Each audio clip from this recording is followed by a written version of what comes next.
The fire burns low. The night is still. And in the distance, something moves just beyond the trees. You tell yourself it's the wind. But deep down, you know better. Tonight, we share 3 tales. Tales of things that should not be. Of horrors that creep in the dark. Of whispers at your window when you're certain you're alone. A shadow that follows you home. A man who knocks when no one should be there. And something watching from the cameras, waiting to be seen. These are our late-night stories by the campfire. And if you listen closely, you just might hear something breathing behind you.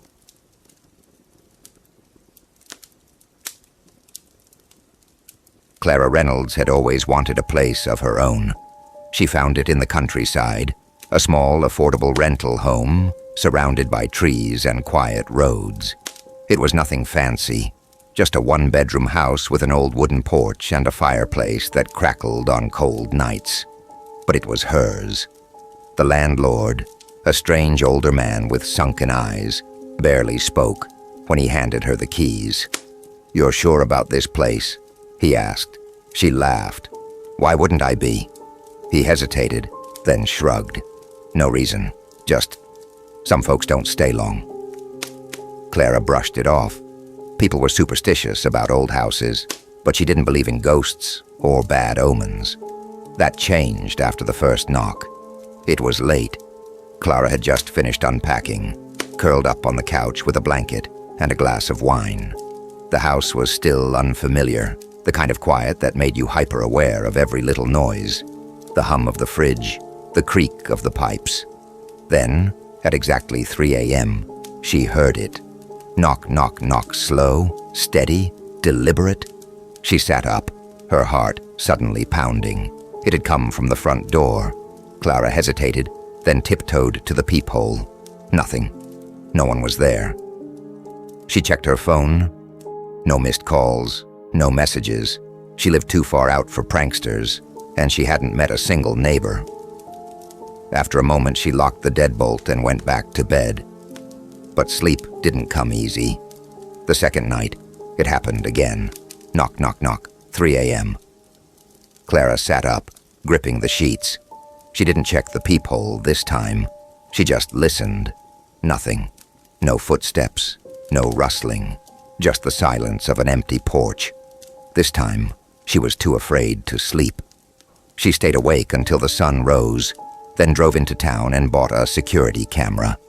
She mounted it above the front door, the lens pointed directly where the knocks had come from. That night she felt safer, knowing she'd have proof of whoever was messing with her.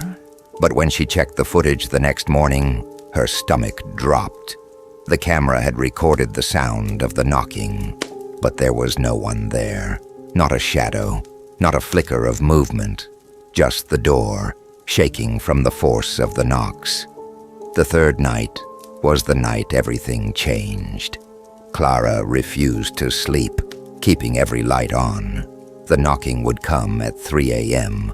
She knew that now, and right on schedule. Knock, knock, knock. But this time, it wasn't at the front door. It was coming from the bedroom door. She couldn't breathe. The only way inside was through the front door, which she had triple locked. Something was in the house. She grabbed the lamp off her nightstand and crept toward the door, her hand trembling as she reached for the knob. Then it swung open on its own. The hallway beyond was dark, empty, but she could feel something there, watching, waiting. She slammed the door shut, shoved her dresser against it, and curled up under the covers, praying for morning. Clara had made up her mind. She was leaving. But as she packed the next morning, she found something strange. A small envelope taped to the back of a kitchen drawer, yellowed with age. She pulled it out, her hands shaking, and opened it. Inside was a handwritten note. "If you hear knocking, do not open the door, no matter how much it begs." Her stomach turned to ice. The note was signed by someone named Henry Clark. She ran to her laptop, searching for any mention of him. After an hour of digging, she found it. Henry Clark had been the previous tenant. He had gone missing 10 years ago. His body was never found. Her blood ran cold. She wasn't waiting for 3 a.m. She grabbed her bags and bolted for the front door. Then just as she reached for the knob, the knocking started. Knock, knock, knock. Louder this time. Harder. It rattled the door in its frame.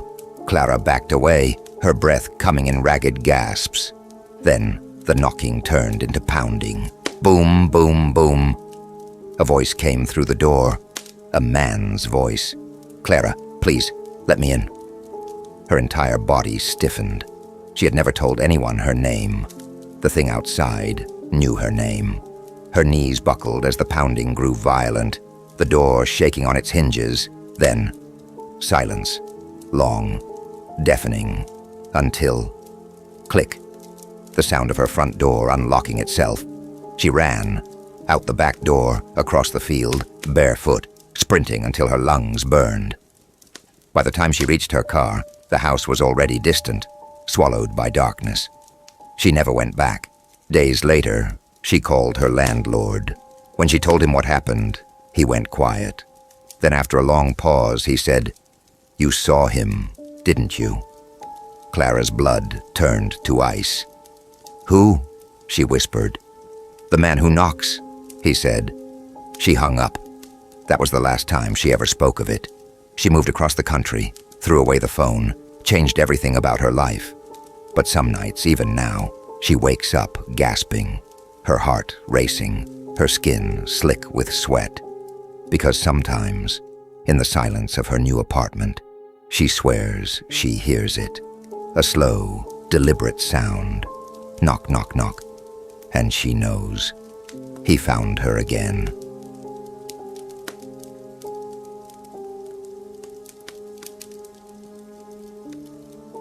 They say if you see something once, it's your eyes playing tricks on you. If you see it twice, maybe it's your imagination. But if you see it night after night, standing there unmoving, then maybe, just maybe, it's real. At least that's what Liza Carson kept telling herself. Lisa had always been a practical woman. She worked as a paralegal at a law firm in Denver, a job that required a sharp mind and an even sharper sense of reality. She had no time for ghost stories or superstitions. But none of that mattered once the shadow came into her life. It started on a Tuesday night. Lisa was home alone in her small, single-story house on the edge of town. She had a glass of wine in hand, scrolling mindlessly through her phone when a strange feeling crawled up her spine. The sensation was cold, unnatural. At first, she ignored it. But when she glanced at the sliding glass door leading to her backyard, she saw it. A tall, black figure stood just beyond the patio light. At first, she thought it was a trick of the trees, the way the wind moved them. But as she focused, her breath caught in her throat. It wasn't moving. No wind, no swaying, no shifting, just watching. She stood frozen for what felt like minutes, her mind racing with explanations. A neighbor? A prowler? She grabbed the closest thing, her phone, and snapped a photo, but when she looked at the screen, there was nothing there. The yard was empty. When she looked up again, the shadow was gone. Lisa barely slept that night, telling herself it was just paranoia, that she had been working too hard. But deep down, something in her knew better. The second night, Lisa told herself she wouldn't check, that she wouldn't look. But when midnight crept in, she couldn't help herself. Slowly, cautiously, she peeked through the blinds of her bedroom window. The shadow was back, standing in the same exact spot. Her heart pounded in her chest. She squinted, trying to make out any details, features, clothes, anything. But there was nothing. No face, no outline of clothing. Just blackness, a void in the shape of a man. She closed the blinds, locked her bedroom door, and forced herself to sleep. That night, Lisa dreamed of something heavy pressing down on her chest. She couldn't breathe. In the dream, the shadow loomed over her, its featureless face inches from hers. It whispered something in a language she didn't understand. Something cold, something terrible. She woke up, gasping. Her room was freezing. Lisa refused to stay at her house the next night. She called her best friend, Sarah, and practically begged to sleep over. "I just need to get out of here," Lisa said. Sarah, not one to believe in the supernatural, laughed it off, but agreed. "You've been watching too many horror movies," she teased. Lisa didn't argue. Sarah's apartment was in the city, far from Lassa's quiet suburban neighborhood. It felt safe, warm, normal. That night they drank wine, watched TV, and for the first time in days, Lisa felt like herself again. Until around 2 a.m., Sarah had already gone to bed. Lisa was lying on the couch, scrolling through her phone, when a familiar chill ran through her. Slowly, she turned her head toward the apartment's sliding glass door leading to the balcony, and her stomach dropped. It was there, standing just outside, the shadow. Lisa sat frozen, her breath coming in shallow gasps. Number, it couldn't be here. She squeezed her eyes shut, counted to 10, told herself it wasn't real. But when she opened her eyes, it was still there, closer now, right up against the glass. She wanted to scream, but the sound caught in her throat. She grabbed a pillow and threw it at Sarah's door. "Sarah, wake up!" Sarah emerged, groggy and irritated. "Jesus, what's your problem?" Lisa pointed to the balcony. "It's here," she whispered. Sarah frowned, looked outside, and then frowned deeper. "What are you talking about? There's nothing there." Lisa turned her head slowly. The shadow was gone, but the glass door was now fogged up, like something had been breathing against it. Lisa felt sick. Lisa didn't go home for days. She took time off work and stayed at Sarah's, then at her parents' house. But no matter where she went, she felt it, watching. Some nights, she'd catch glimpses of it in reflections, standing at the edge of parking lots, outside restaurant windows, across the street. The longer she ignored it, the closer it got. Then one night, it followed her home. Lisa had no choice but to return to her house eventually. When she pulled into the driveway, a wave of exhaustion hit her. Maybe it was over. Maybe it had just been stress. She showered, crawled into bed, and let herself relax. Then sometime in the middle of the night, crash. The sound of shattering glass jolted her awake. She grabbed her phone, heart pounding, and turned on the flashlight. The sliding door to her backyard was broken. Shards of glass littered the floor. The cold night air seeped in. Lisa trembled as she scanned the room. Then she heard it, breathing inside the house, slow, raspy, behind her. Lisa turned and saw nothing, just the darkened corners of her bedroom. Her heart was hammering. She reached for her phone, dialed Sarah's number with shaking hands. "Sarah," she whispered. Something broke in. Sarah's voice was groggy. "Lisa, what are you talking about?" Lisa stood there, phone to her ear, waiting to hear footsteps, anything. Instead, she heard something else. A second voice, deep, cold, whispering into the phone. Lisa screamed, and the call cut out. Lisa never told anyone what happened next. All Sarah knew was that Lisa left her house in the middle of the night, drove without stopping for 3 hours, and checked into a cheap roadside motel. She refused to return to her home, refused to sleep alone. She moved into a new apartment a few months later, a new start. But even now, even after all these years, Lisa still sleeps with the lights on, and she never looks outside after dark. Because once the shadow has seen you, it never stops watching.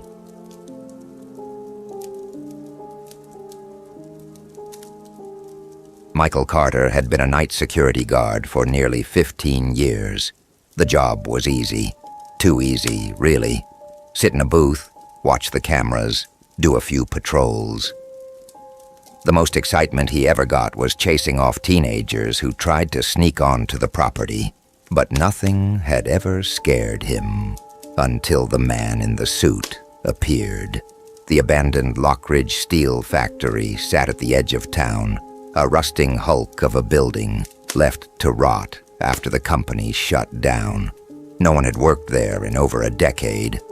Michael was stationed in the main security booth outside the front gate, a small building with a desk, a coffee pot, and a bank of old security monitors. Most nights, nothing happened. But at 2:47 a.m., something flickered on camera 3. A man stood just outside the gate. He wore a black suit, the kind that looked expensive even in grainy footage. His posture was unnatural, perfectly straight, arms at his sides. He didn't move. He didn't look around. He just stood there, staring up at the camera. Michael frowned and reached for the intercom speaker. "Sir, this is private property. I'm going to have to ask you to leave." The man didn't respond. Michael sighed, grabbing his flashlight. Probably some drunk who wandered up from town. He stepped outside, the cold air biting at his skin. The gate was empty. The man was gone. Michael hesitated. The road stretched into the distance, nothing but streetlights and empty pavement. No way someone could have walked away that fast. He checked the monitors again when he got back inside. The man had vanished in a single frame. 1 second he was there. The next, he was gone. Michael felt a chill creep up his spine. But he told himself it was nothing, just a glitch in the feed. He went back to his coffee and let it go. That was his first mistake. The second night, at 2:47 a.m., Michael glanced at the monitors. The man was back, standing in the exact same spot. Again, Michael stepped outside, and again, there was no one there. But when he turned back toward the security booth, his stomach dropped. The door to the booth was wide open. Michael ran inside, heart pounding. The chair at the desk had moved. It had been facing the monitors before he left, but now it was turned toward the doorway, like someone had been sitting in it. Michael grabbed the baton from his belt, doing a quick sweep of the booth. Nobody was inside. A cold sweat broke out along his spine. He shut the door, locked it, and spent the rest of the shift watching the cameras like a hawk. The man never moved, not once. At 5 a.m., when his shift ended, he went straight home, convinced it was just his mind playing tricks on him. That was his second mistake. The third night, Michael almost didn't come back. Something about the factory felt wrong now, like it had been tainted. But it was his job, so he showed up, did his rounds, and tried not to look at the monitors too much. At 2:47 a.m., he gave in. The man in the suit was inside the gate now, closer. Michael's stomach twisted. The factory had 3 separate fences around it, each with padlocked gates. The only way in was through the front, and that gate had never opened. Michael rewound the footage, trying to catch how the man got in. But no. 1 second, the man was outside the fence. The next, he was inside. No movement, no entry. Just there. Michael didn't go outside this time. Instead, he watched. For the next 20 minutes, the man didn't move an inch. Then, at 3:10 a.m., something changed. The man tilted his head. Not much, just enough. Like he knew he was being watched. Michael's breath hitched. His hands felt clammy on the desk. Then, for the first time, the man turned toward another camera. He was walking toward the factory now. On the 4th night, Michael was on edge from the moment he arrived. He had told no one about what was happening. Who would believe him? Tonight, he decided to lock all the doors, check the entire building, make sure nothing was inside. But when 2:47 a.m. rolled around, the man was already inside the factory, standing at the end of the main hallway, perfectly still. Michael's heart pounded. The cameras covered every entrance. No doors had opened. And yet, the man was inside. Michael stared at the screen, breathing hard. Then the man moved, for the first time. He turned toward the nearest camera, and for the first time, Michael saw his face. Or rather, he saw the absence of one. No eyes, no nose, no mouth. Just smooth, pale skin stretched over a blank face. Michael pushed back from the desk so fast his chair toppled over. Then the lights went out. Total darkness. For a second, nothing happened. Then Michael heard the sound of footsteps, not from the monitors, from the hallway, right outside the booth. Slow, measured, getting closer. Michael fumbled for his flashlight, hands shaking so bad he could barely hold it. He turned toward the booth's door, holding his breath. Knock, knock, knock. Michael let out a choked scream. The sound wasn't from the door. It was from behind him. He spun around, flashlight beam cutting through the darkness. The man in the suit was standing inside the booth. Not outside, inside. A single breath left Michael's throat. The man raised one hand and pointed at the screen. Michael's eyes flicked to the monitor. The camera feed had changed. It was showing the inside of the security booth now, showing Michael's own face, and standing right behind him was the man in the suit. Michael turned, and the screen went black. The next morning, the day shift security guard found the booth empty. Michael Carter had vanished. His truck was still in the parking lot. His coffee cup was half full on the desk. The only thing out of place was the security footage from that night. It ended at 2:47 a.m. No one ever found him. But sometimes, when the cameras flicker at night, the new guards swear they see a figure standing just inside the front gate. A man in a dark suit, with a smooth, empty face.